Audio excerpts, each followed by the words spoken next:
আসসালামু আলাইকুম। কেমন আছেন সবাই? আশা করি ভালো আছেন। পুরো বাংলাদেশে আজকে থেকে বাচ্চাদের পরীক্ষা শুরু। তো কার অনুভূতি কেমন সেটা জানার জন্য আজকের ভিডিওটা আমার তৈরি করা। বিশেষ করে আমরা মায়েরা যারা বাচ্চাদের পড়াশোনা নিয়ে একটু বেশি সচেতন থাকি।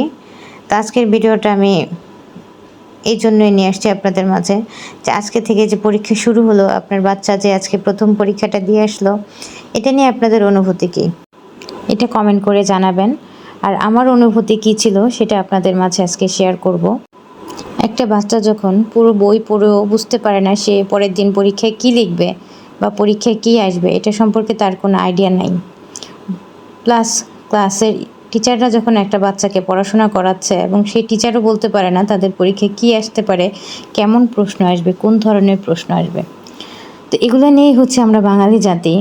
এটাতে আমি যতটা অবাক না হয়েছি, মানে আজকের পরীক্ষাটা মেয়ে দিয়ে আসার পরে আমি যে ব্যাপারটা নিয়ে বেশি অবাক হয়েছি, এটা আমাদের জাতির জন্য কতটা ক্ষতিগ্রস্ত হতে পারে, এটা নিয়ে আমি বেশি চিন্তিত। আমরা একটা বাচ্চা পড়াশোনা করায় শিক্ষিত করে কেন? যেন সে দেশ ও সমাজকে এগিয়ে নিয়ে যেতে পারে, দেশকে ভালো কিছু দিতে পারে। কিন্তু আমরা যে শিক্ষা ব্যবস্থার মাঝে এখন যাচ্ছি, আমার বাচ্চা, আপনার বাচ্চা, সমাজের সকল বাচ্চা যে পড়াশোনাটা করতেছে, এটা সমাজকে এগিয়ে নিয়ে যাওয়ার জন্য কতটা কার্যকরী হবে মানে আমার বোধগম্য হচ্ছে না। একজন মা হিসাবে আমি আমার বাচ্চার ভবিষ্যৎ নিয়ে বর্তমানে খুবই চিন্তিত। পরীক্ষার আগের দিন রাতের 12টার পর যদি প্রশ্ন ইউটিউবে আপনারা ছেড়ে দেন, প্রতিটা ক্লাসের প্রশ্ন ইউটিউবে ফাঁস হয়ে যাচ্ছে। আমার মেয়ে আজকে পরীক্ষা দিয়ে এসে আমাকে বাসায় বলল, ওর ক্লাসের বাচ্চারা কয়েকটা বাচ্চা বলাবলি করতেছে প্রশ্ন রাতে ইউটিউবে পাইছে ওরা। তো একটা বাচ্চা যখন পরীক্ষার আগের দিন রাতে প্রশ্নটা পেয়ে যায়, সেই বাচ্চাটা আসলে পরীক্ষাটা কি দিল? আর আপনারা যেহেতু প্রশ্ন ইউটিউবে দিবেন, তাহলে সেই পড়াগুলা ক্লাসে পড়ালে কী সমস্যা হতো? ক্লাস কন্টিনিউ বাচ্চা যদি ক্লাসে পড়াশোনা করতো, তাহলে ইউটিউব দেখে প্রশ্ন দেখে পড়ার মানেটা কি?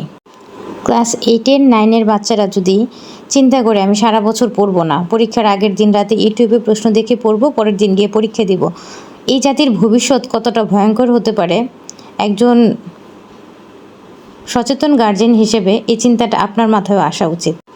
5 ঘন্টা পরীক্ষার টাইম নির্ধারণ করে একটা বাচ্চা 3 ঘন্টা পরীক্ষা দিবে, তারপরে আপনি তাকে ব্রেক দিচ্ছেন, সে বাইরে যাবে, নাস্তা পানি করবে বা বাসা কাছে হলে বাসায় যাবে, খাওয়া দাওয়া করবে, তারপরে এসে সে আবার বাকি সময়টা পরীক্ষা দিবে।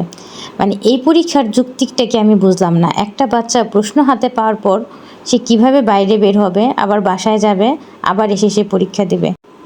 এই চিন্তাগুলো কি শুধু আমার মাথায় কাজ করতেছে, না এই চিন্তাগুলো আমার মতো আপনারা কেউ ভাবতেছেন? আশা করি কমেন্ট করে আমাকে জানাবেন।